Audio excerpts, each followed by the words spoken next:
கர்த்தருக்கு ஸ்தோத்திரம். அமெரிக்காவின் நியூயார்க் நகரத்தில் முதல் முறையாக ஒரு இஸ்லாமியர் மேயராக வெற்றி பெற்றிருப்பதை பார்த்து இஸ்ரேல் ஏன் பதறுகிறது?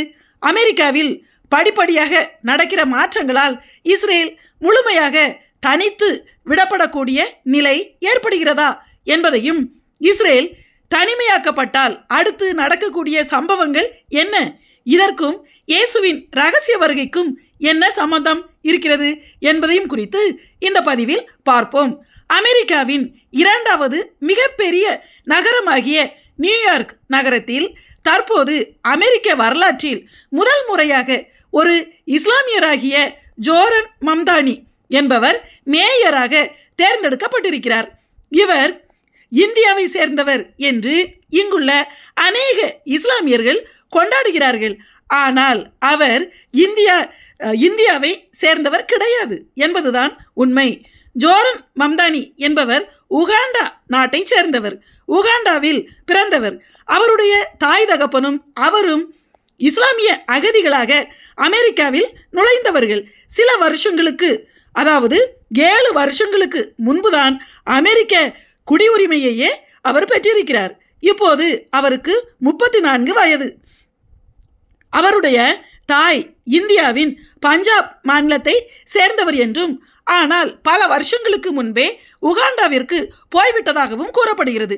சரி, முதலில் இந்த ஜோரன் மம்தானி என்பவர் எப்படி மேயர் தேர்தலில் ஜெயித்தார் என்பதை பார்த்துவிட்டு அடுத்து நடக்கப் போகும் சம்பவங்களை குறித்து பார்ப்போம். இந்த நபர் ஒரு தீவிர இடதுசாரி கொள்கையை உடையவர். மேலும் ஓரினை சேர்க்கையாளர்களின் தீவிர ஆதரவாளராக இவரை கூறுகிறார்கள். யூதர்களையும் இஸ்ரேல் தேசத்தையும் பிரதானமாக எதிர்த்து பேசக்கூடியவர். இஸ்ரேல் பிரதமர் பெஞ்சமின் நெத்தன்யாகு நியூயார்க்கிற்கு வந்தால் அவரை கைது செய்வேன் என்று கூறி, இஸ்ரேல் யூதர்களுக்கான நாடு அல்ல, இஸ்ரேல் யூதர்களுக்கான நாடு கிடையாது, அது பாலஸ்தீனியர்களுக்கானது, தனி பாலஸ்தீனிய நாடு விரைவில் உருவாகும் என்றும் தேர்தல் பிரச்சாரத்தில் முக்கியமாக இவர் குறிவைத்து பேசியதே யூதர்களையும் இஸ்ரேலையும் தான். அதனால்தான் வெற்றி பெற்றதாகவும் கூறப்படுகிறது. காரணம், நியூயார்க் நகரம் என்பது யூதர்கள் அதிகமாக வாழ்கிற நகரம் ஆகும். அதாவது உலகத்திலேயே யூதர்கள் அதிகமாக வாழ்கிற இரண்டாவது பெரிய நகரமாக நியூயார்க் கருதப்படுகிறது. இஸ்ரேலின் டெல் அவீவ் நகரம் முதலிடத்திலும் அதற்கு அடுத்து யூதர்கள் அதிகமாக வாழ்கிற நகரமாக நியூயார்க் இருக்கிறது.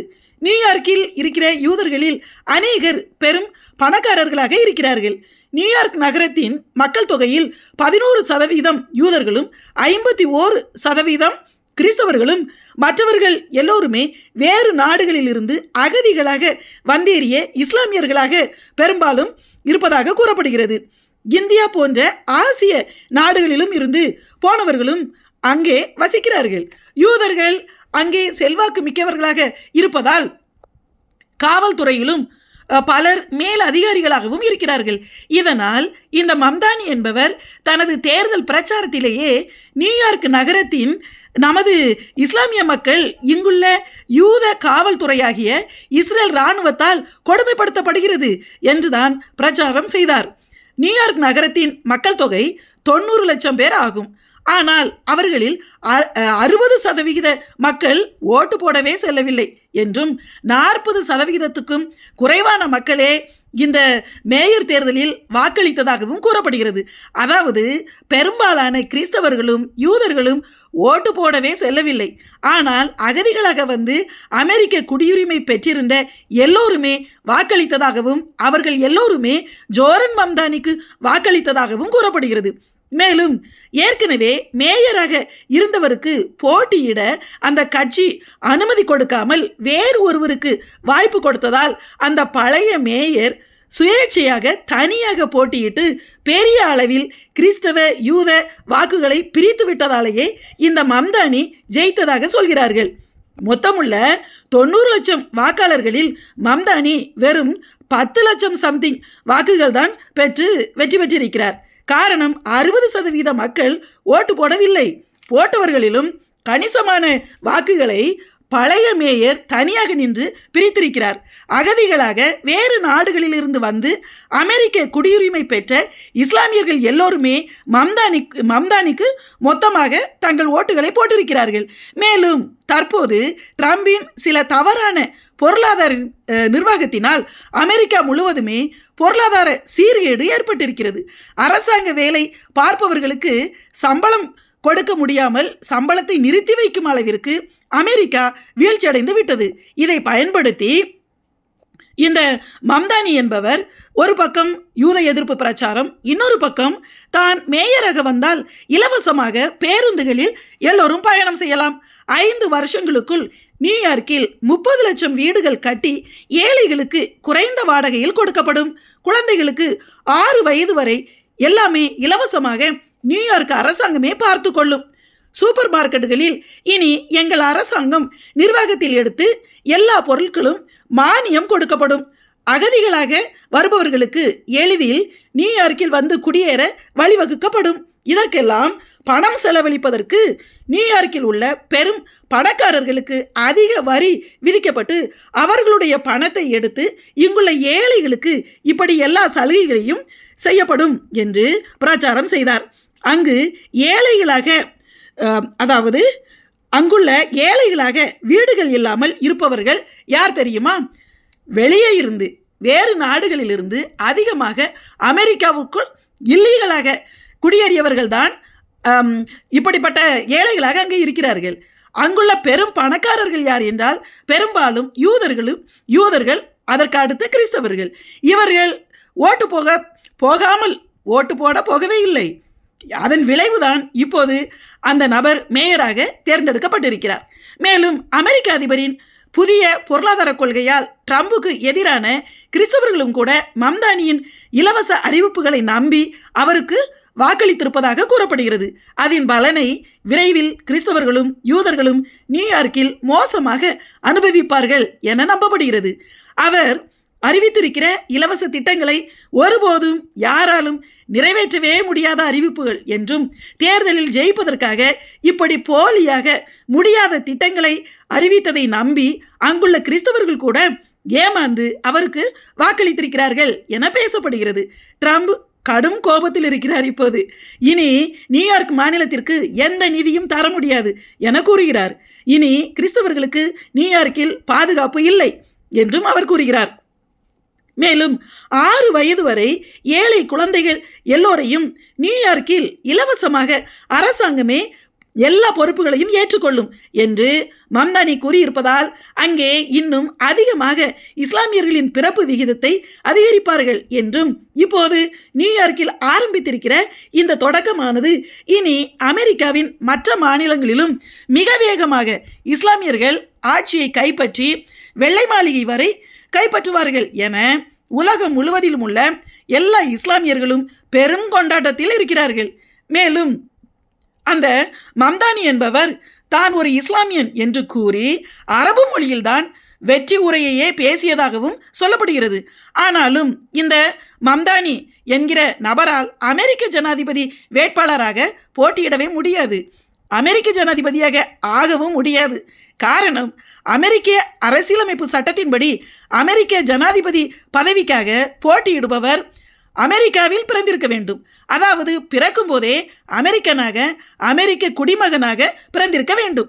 வெளியே இருந்து வந்து பிறகு அமெரிக்க குடியுரிமை பெற்றவர்களால் ஜனாதிபதி தேர்தலில் போட்டியிடவும் முடியாது, ஜனாதிபதியாக ஆகவும் முடியாது. என்னமோ இந்த மம்தானி என்பவர் முழு அமெரிக்காவையுமே இஸ்லாமியர்களுடைய நாடாக்கி விட்டதைப் போல உலகம் முழுவதிலும் உள்ள இஸ்லாமியர்கள் இப்போது பயங்கர ஆர்ப்பரிப்பிலும் கொண்டாட்டத்திலும் இருக்கிறார்கள். எனவே இப்போது நியூயார்க்கில் உள்ள பெரும் பணக்காரர்களும் கோடீஸ்வரர்களும் தொழில் அதிபர்களும் நியூயார்க்கை விட்டு பெரும்பாலோர் இனி வெளியேறி அமெரிக்காவின் வேறு மாநிலங்களுக்கு செல்ல முடிவு செய்திருப்பதாகவும் கூறப்படுகிறது. இஸ்ரேல் பிரதமர் பெஞ்சமின் நெத்தன்யாகுவும் இஸ்ரேலிய தலைவர்களும் இஸ்ரேலின் மீடியாக்களும் மம்தானியின் வெற்றியை கடுமையாக விமர்சித்துக் கொண்டிருக்கிறார்கள். இனி நியூயார்க்கில் யூதர்களுக்கு பாதுகாப்பில்லை, அங்கு இனி முக்கியமாக யூதர்களைத்தான் குறிவைத்து இவர்கள் தாக்குவார்கள். எனவே 2001 நியூயார்க்கின் இரட்டை கோபுரங்களை இஸ்லாமிய தீவிரவாதிகளாகிய அல்-கொய்தா பயங்கரவாதிகள் விமானங்களை மோத வைத்து ஆயிரக்கணக்கான மக்களை கொன்றது போல இனி நியூயார்க்கில் பயங்கரவாத தாக்குதல்கள் அதிகமாக நடக்கும். எனவே நியூயார்க்கில் உள்ள யூதர்கள் அங்கிருந்து வெளியேறி இஸ்ரேலுக்கு வந்துவிடுங்கள் என்று அழைக்கிறார்கள். அமெரிக்காவில் இஸ்ரேலுக்கு இருந்த அமெரிக்க ஆதரவு கடந்த 20 வருஷங்களாக படிப்படியாக குறைந்து வருவதாக சொல்லப்படுகிறது. காரணம், அங்கே அகதிகளின் எண்ணிக்கை அதிகரித்து, அதுவும் இஸ்லாமியர்களுடைய எண்ணிக்கை அதிகரித்து எல்லா இடங்களிலும் அவர்களுடைய எண்ணிக்கை மிகவும் அதிகரிப்பதாக கணக்கிடப்பட்டிருக்கிறது. ஆனாலும் இந்த மம்தானி என்பவர் அவ்வளவு எளிதாக நியூயார்க்கில் இன்னும் அதிக நாள் மேயராக இருப்பது கடினம்தான் என்றும், அங்குள்ள வெள்ளையின அமெரிக்கர்கள் மற்றும் யூதர்கள், அதாவது இஸ்ரேலின் மொசாட் மூலமாக ஏதாவது நடக்கும் என்றே எதிர்பார்க்கப்படுகிறது. இனி அமெரிக்காவில் உள்நாட்டு கலவரங்கள் தான் அதிகரிக்கும். அமெரிக்காவின் 2 பிரதான கட்சிகளுமே இன்று வரை யூதர்களின் கட்டுப்பாட்டில் தான் இருக்கிறது. ஆனாலும் ஓட்டு போடுகிறவர்களின் எண்ணிக்கை எதிராக அதிகரிக்கும் போது இஸ்ரேலுக்கு எதிரான ஆட்சியாளர்கள் தான் தேர்ந்தெடுக்கப்படுவதால் அவர்கள் யூதர்களையும் இஸ்ரேலையும் அழிப்பதற்கு தான் முயற்சி செய்வார்கள். சரி, இனி என்ன நடக்கும் என்றால், இப்போதே அமெரிக்கா எல்லா வழிகளிலுமே வீழ்ச்சியடைந்து வருகிறது.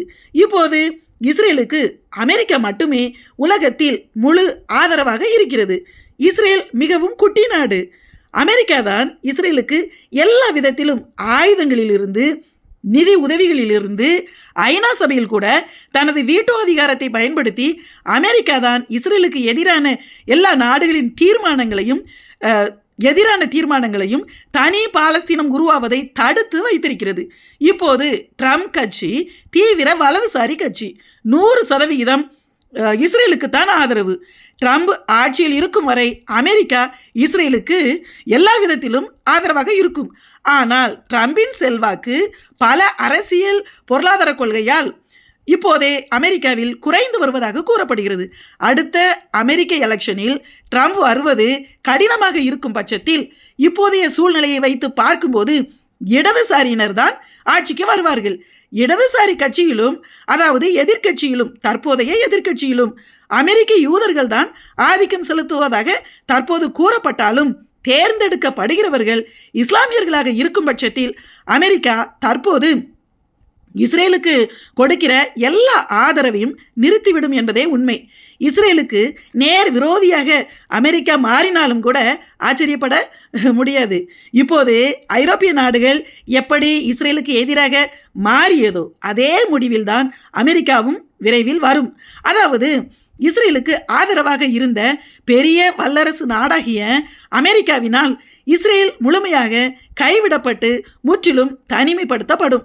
இதை எதிர்பார்த்தே இப்போது இஸ்ரேலை சுற்றியுள்ள இஸ்லாமிய நாடுகள் காத்திருக்கின்றன. நியூயார்க் மேயர் வெற்றி என்பது அதற்கு மிகச்சிறந்த ஆரம்ப உதாரணம் ஆகும்.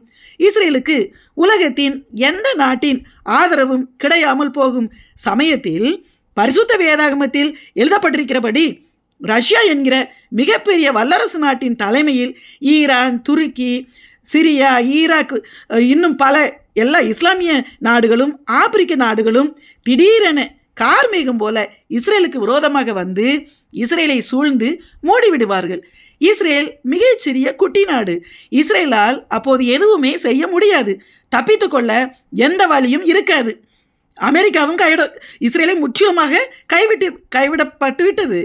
அந்த சூழ்நிலையில் கைவிடப்பட்டிருக்கும். அப்போதுதான் இஸ்ரேலுக்கு ஆதரவாக தேவனே நேரடியாக இஸ்ரேலின் எதிரிகளோடு யுத்தம் செய்வார். அதற்கு இஸ்ரேல் முதலில் முழுவதும் தனித்து விடப்பட வேண்டும். இப்போது அந்த சூழல் ஆரம்பித்து விரிந்து சென்று கொண்டிருக்கிறது. அமெரிக்காவில் இஸ்ரேல் ஆதரவு குறைந்து கொண்டே வருகிறது. இன்னும் சிறிது காலத்திலேயே அது நடந்துவிடும். இப்படிப்பட்ட காலகட்டத்தில் தான் இயேசுவின் ரகசிய வருகையும் நடக்கும். எனவே வருகையில் எடுத்துக்கொள்ளப்பட ஆயத்தமாகும். ஆமென்.